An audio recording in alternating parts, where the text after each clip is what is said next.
And we finally received some much needed rainfall across the area today. Overall, it was fairly light and it's already moved out. We can see those showers moving through parts of Kentucky, off into Tennessee as well. The strongest storm staying just off to our east. Here at home, we're already starting to quiet down. We're even starting to see some of the clouds breaking up on some of our sky cams. Blue skies showing up in Sparta and parts of Mount Vernon, but we've still got a decent amount of cloud cover around for many of us. That will slowly clear out throughout the overnight hours. Not tracking any more active weather though tonight, so if you are getting out, it should be pretty mild. We have temperatures back into the low 70s. Poplar Bluff coming in at 75, Sikeston 72, along with Marion, and then Mount Vernon at 70 degrees tonight.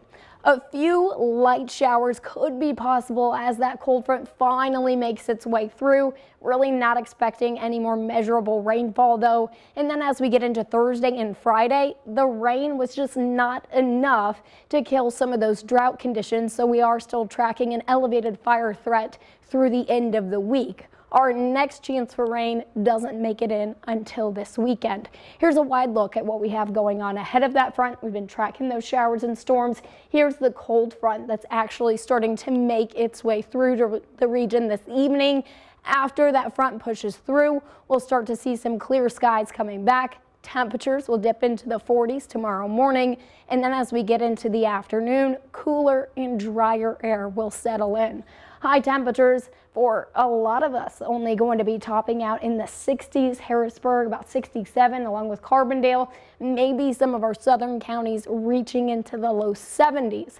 Along with the cooler temperatures, it's also going to be quite breezy. So we're not tracking rain with the Storm Track 3 app, but we are going to be tracking that chance for the elevated fire threat. We've got dry air and some really gusty winds. So tomorrow, wind gusts going to be pretty close to about 30 miles per hour as we get into the afternoon. So we've got winds, we've got really dry air coming in, and then we've got some dry vegetation. So outdoor burning not going to be recommended because with those winds, you can spread that very, very quickly. So make sure you're using caution there. Our next chance for rain, again, doesn't come back until this weekend, and even then, it is a fairly small chance that'll actually bring our next cold front through.